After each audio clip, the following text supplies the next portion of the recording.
dami, sa laki na ng demand, ay kailangan industrialized na. Pero kailangan maingat at maraming binabantayan. That is why these new technologies na inadapt natin, ito galing yata sa US. Amerika po. Sa US yata ito galing. Para naman, magkaroon na tayo ng magandang supply ng madami siguro. Kasi this is the reason that I made sure to come here, para ipakita nga na meron talagang paraan para magkaroon tayo ng sapat na supply. And it comes from, again, from the private sector. But the private sector, marami silang pinaplano. The SM Foods has a plan to eventually allow some of the cooperatives, farmers associations to come into partnership with them.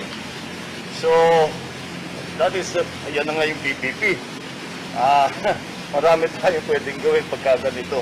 So, I wanted to highlight, this is, ang project, total project, is isang dosena nito around the country.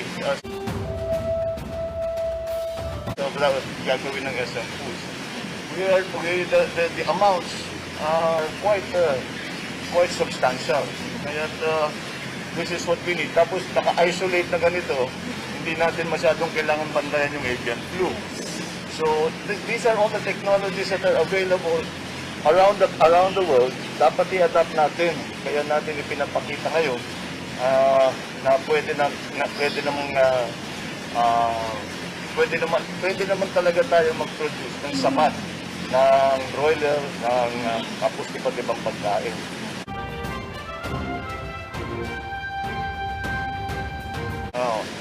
So, at hindi mag-compete ito sa mga small farmers. Dahil ang final product nito, Ready to eat. Hindi dadali sa wet market to. Hindi sa palengke pupuntahan nito. Kaya patuloy pa rin yung ating mga backyard na nag-grower. Pwede pa silang tuloy-tuloy naman, hindi naman sila masasagasaan ng ganito kalaki. And down the road, baka interesado sila na yun na nga, mag-partner sila sa SM Foods para kasama sila dito sa ganitong klaseng operation. Mr. President, ang follow-up question po, since ano po yung katingin nila magiging contribution nito sa presyo ng itlog at manok, especially po na malapit na po yung Pasko. Advance, Merry Christmas na po pala. Oo nga pala. Natural. Pagka magandang supply, hindi tataas masyadong presyo. Siyempre, may pagpasko, may increase talaga ng demand dahil maraming party, maraming nagse-celebrate. Pero siguro naman, kung meron tayong mga ganito, hindi na siguro natin alalahanin na palipat-lipat ang presyo. Pataas, pababa, pataas, pababa, pataas. Pero magkakaroon na nga tayo ng fresh supply. So, it's ganyan naman talaga yun. Demand and supply lang talaga yan eh. Tataas ang demand, malaki naman ang supply. So the supply curve is relatively flat. So hindi magbabago siguro masyado ang presyo. Dito tayo para talaga ipakita na it can be done. Ngayon, yung sinasabi ni Chairman, sabi tungkol nga sa pagtulungan, that's the way that we should do it. Kung ano yung kailangan ng private sector, kung kayang gawin, kayang ibigay, kayang mag-incentive, kayang exemption, whatever it is that's needed, kung kayang gawin ng gobyerno, gagawin talaga ng gobyerno para nga magkaroon tayo to encourage yung investment dito sa ganitong klaseng operation. That is to help food supply. Kaya po tinitingnan, dahil ngayon lang ako nakakita ng ganitong kalaki, ganitong extensive dito sa Pilipinas. Kaya we should encourage everybody that there are very many options, there are many opportunities for the production of food. And in the government, we will do everything that we can. Lahat ng kaya namin gawin para tulungan ang private sector para makapag-invest sila na mabuti. Kailangan naman, siyempre, may bawi din sila. Pero at the same time, mababa ang presyo sa merkado at sapat ang supply. Yun ang ano dun. Tapos marami ditong medyo isolated na area, nagkatrabaho ngayon yung mga tao na nakapaligid dito.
unveiling of the marker, and Mr. Ang to please assist the President.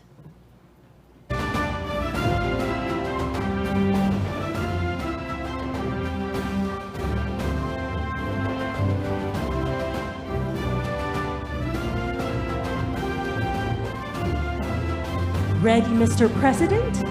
At the count of 3. 1, 2, 3. The marker reads as follows: San Miguel Foods Inc., Magnolia Poultry Farm, inaugurated by His Excellency Ferdinand R. Marcos Jr., President of the Republic of the Philippines. As part of its vision of nourishing generations of Filipinos, San Miguel Foods built this facility to support our national food security goals.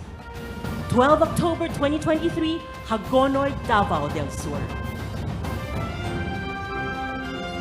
Thank you, Mr. President, and congratulations to San Miguel Foods. At this juncture, may we call on the Special Assistant to the President, Antonio Ernesto Lagdameo Jr., to introduce our guest of honor. Ladies and gentlemen, the President of the Republic of the Philippines, His Excellency Ferdinand R. Marcos Jr.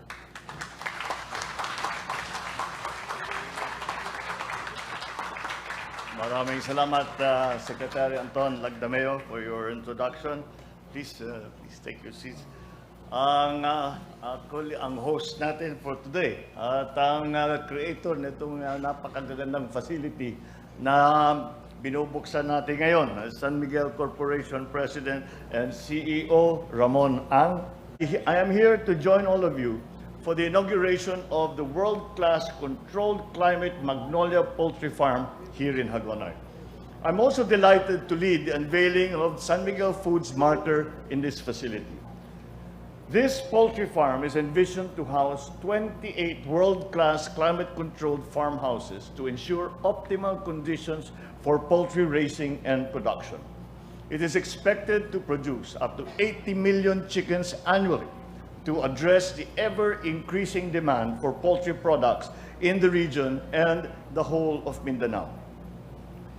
This facility is also expected to provide jobs to more than 1,000 Filipinos and generate multiple opportunities for our MSMEs, our farmers, their families, as well as other sectors in Hagonoy and the nearby area. As I said during my last SONA, investments in infrastructure and in the capacity of our people, whether in agriculture, education, health, or transportation, are crucial in driving our nation and our economy forward. Of the sectors I have mentioned, we put a high premium on investments in agriculture, as it is the key to combating hunger and poverty and achieving our goal of food sufficiency and security across the country. That is why I'm pleased that this facility is just the first of the 11 planned provincial locations nationwide under San Miguel Foods Poultry Mega Farm projects. Once realized, this will ensure a more stable, sufficient, and cost-competitive supply of chicken, as well as bolster the food and nutritional needs of our people. And that is the very reason why I came all the way here, just to come here to Hagonoy, to see the facility that San Miguel Foods has put up. Because I came here so that we could highlight to other investors around the country and even internationally that there is a way to do this.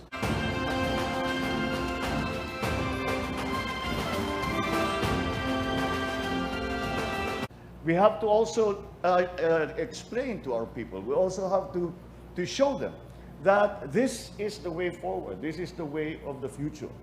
And it is something that is not, sasabihin natin, masyadong mahirap yan, doon lang sa abroad yan, yung mga malaking lugar.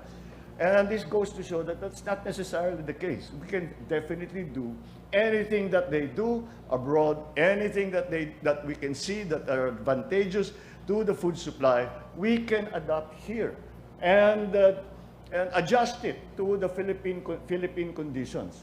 But again, that for me is the most important part, is that people realize that this is the way forward. We can no longer depend on the informal production of food in the way that we have depended on for a very, very long time.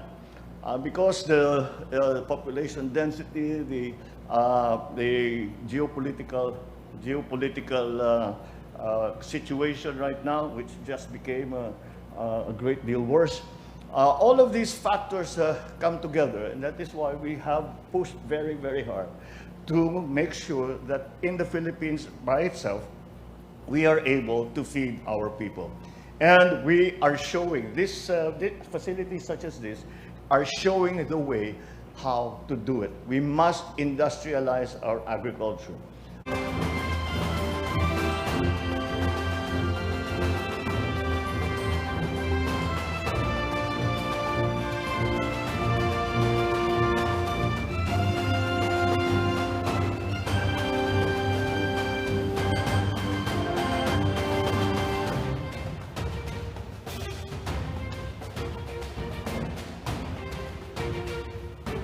Of course, we do not prevent, the backyard growing and yung pag-aalaga ng baboy, ng manok, at sa bawat bahay, hindi naman kinukumpetensya yan. Iba ang merkado nito, iba ang market nito. Dahil ang lalabas dito, hindi dadalhin sa palengke dahil naka-process na, dressed na, frozen na. Kaya't yan ang hindi masasagasa ang mga small producers. At ang napag-usapan namin ni Ramon is that dapat talaga you have to hindi mag-succeed ito kung hindi mo involve ang local community. Nasasabihin ng local community, naglagay sila ng malaking planta rito, meron kaming naramdaman, meron gumanda ang buhay namin, nagkaroon kami ng trabaho, meron kami ngayong ginagawa, may natutunan kami, gagawin namin ngayon dun sa amin. So this is it. You have to, the engagement with the local community is absolutely important because there is a tendency sometimes, pag pinag-uusapan natin ang food supply and food security, nakakalimutan natin yung mga farmers, yung mga broiler producers, kailangan maganda rin ang kanilang hanap buhay. Hindi sapat na sasabihin natin, we have enough supply, at saka mura, napakamura ng pagkain sa Pilipinas. Walang kita yung farmer, walang kita yung producer. Hindi naman maaari yan. Dahil ginagawa natin ito para magkaroon ng hanap buhay ang ating mga magsasaka. And the schemes that the San Miguel Foods has put into place for you to share, eventually also bring in as partners down the road, bring in as partners more of the local community, especially the cooperatives, the farmers associations, bring them all together so that they can partake of the advantages of such a plant economically. For the national government, it is important because this is the way forward. This is the way that we will this is what we will have to do to industrialize our agricultural sector so that we are able to provide sufficient food for our people at the price that they can afford, and allowing the producers, the farmers, those who nag-aalaga ng baboy, nag-aalaga ng manok, ay meron din silang pagkikitaan. So that is the balance that we are trying to achieve. This kind of facility goes a long way.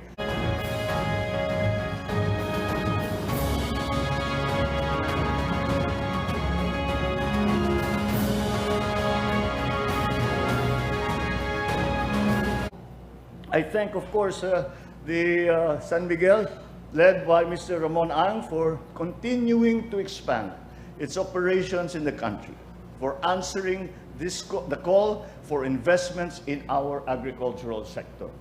You have become a reliable partner of the government through your investments in food, in beverages, infrastructure, and other sectors, which align perfectly with this administration's socio-economic agenda. Thank you as well for investing here in Mindanao. Thank you.